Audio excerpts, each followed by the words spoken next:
Magpapablessing nga pala kami sa aming bahay kubo mga mari, kaya nagpunta kami dito sa may San Miguel at pagkarating nga namin dito, ayan, dumiretso na nga pala kami dito sa may palengke. Mamimili nga pala kami ng mga gagamitin namin para sa pangluto mga mari dahil kakailanganin nga namin to since meron kaming onting salo-salo. Bali magpapablessing kami sa aming bahay kubo at pati na rin dun sa aming unang business. Hindi pa talaga yung nabiblessingan mga mari kasi tinampos na muna namin yung pagpapagawa namin ng bahay kubo para maisabay na yung aming pigirihan tsaka yung aming bahay kubo sa pagpapablessing. Para naman isang kainan na lang at isang gastos na lang, hindi na pa ulit-ulit, diba? So yun, kumuha na rin kagad ako ng sibuyas tsaka bawang. Tapos after naman ng mga mari, naghanap-hanap pa ako dito kung ano pa yung kulang doon sa aming bahay kubo. Kung napapansin nyo, madalang na lang ako napunta doon sa aming bahay kubo mga mari kasi alam nyo naman, medyo busy din talaga ang mami siyang nyo ngayon. Gawa ng meron na nga tayong Joshaya Pares. Medyo totoo kasi kami ngayon sa Joshaya Pares mga mari, gawa ng medyo bago pa lang kami nag-open at medyo nangangapa pa kami. Pero sige lang, day by day, meron naman kami mga learnings at natututunan. Namiss ko rin talaga pumunta dito sa bukid mga mare kasi alam niyo naman pag nandito ka sa bukid ay talaga namang marerefresh ka. Anyways, lumipat nga ako dito sa kabilang tindahan mga mare at tingin-tingin nga ako dito kung ano pa yung pwede kong mabili at naalala ko magluluto nga pala kami ng sotanghon kaya ayan, kumuha nga rin pala ako dito ng cabbage. Grabe na, sobrang nagsita, asa na talaga yung mga bilihin ngayon, yung 1,000 pesos parang 100 na lang. Tapos yung 100 parang barya na lang, Diyos ko po Rudy. Kumuha na nga rin pala ako dito ng kalamansi, then after naman nun, kumuha na rin ako dito ng siling labuyo kasi alam niyo naman ang mami siyang nyo halos hindi talaga makakain kapag walang maangha. Abay, ano kayong kasalanan ng bibig? Bakit kailangan pahirapan?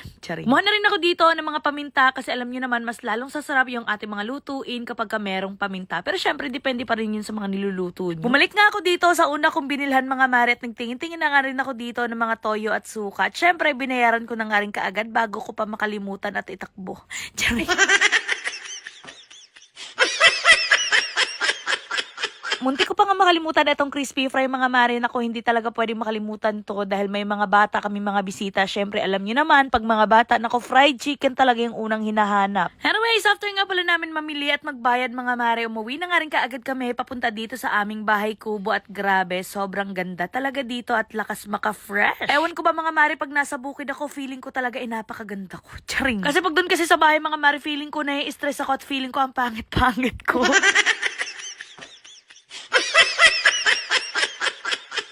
Siguro dahil pag nandun ako sa bahay mga mare, marami ako iniisip sa negosyo, sa pagva-vlog, lahat sa buhay-buhay, ganon. Pero kapag andito ako sa bukid mga mare, feeling ko nare-refresh talaga yung utak ko. Anyways, going back, ayan, pagkarating ko nga dito sa aming bahay kubo, meron na nga rin pala kami mga bisita dito. Kaso hindi pa talaga kami tapos sa pagluluto, kaya for the waiting lang talaga sila. Inulungan na nga rin pala kami sa paghakot neto mga pinawili namin sa may palengke mga mare. Actually, fiesta din kasi ng mga araw na to dito at sinabay na rin talaga namin yung pagpapablessing namin dito sa aming bahay kubo at dito sa aming unang business which is ang pigirihan namin. Alam nyo ba mga mare na ako ay nakapag-withdraw na naman ngayon dito sa larong Apaldo at ngayon tuturuan ko nga kayo kung paano manalo at maglaro dito para magkapera din kayo ng ganito. Ngayong araw lang to nakapag-withdraw ako. So dito nga pala sa Apaldo guys, marami ka nga palang games na pwedeng pagpilian dito.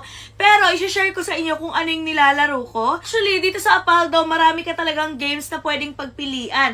Pero ang nilalaro ko dito is color game kasi napakadali lang talaga para ka lang naglalaro sa perya. So ngayon ipapakita ko sa inyo kung paano ako naglalaro dito. So ayun na nga guys, click lang natin itong color game, then continue lang natin. Titingnan natin kung magkano papapanalunan natin. So ngayon, magbebet lamang tayo dito ng magkano ibebet natin? 200 pesos. So magbebet tayo dito sa green and titingnan natin kung mananalo tayo ngayon. Ayan, hintayin lang natin na mag-roll na yung bola. Let's go! Green, green, green, green. Green! Green! Green! Nanalo tayo! Oh my God! Nanalo tayo!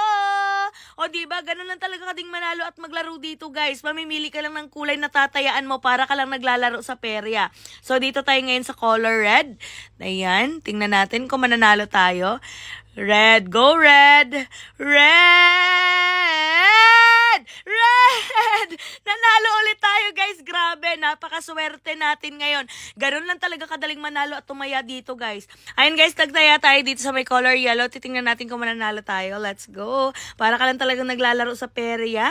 Ang gandahan dito ka lang sa bahay. Yellow! Yun, nanalo tayo! Yellow! May lumabas na yellow. O diba, ganun lang talaga kadaling manalo at maglaro dito sa may Apaldo guys, para ka lang talagang nasa perya. Kaya kung ako sa inyo, mag-register na kayo dito sa may Apaldo, nasa comment section ang link. And malay nyo makapag-withdraw din kayo ng ganito kalaking pera sa isang araw. Go!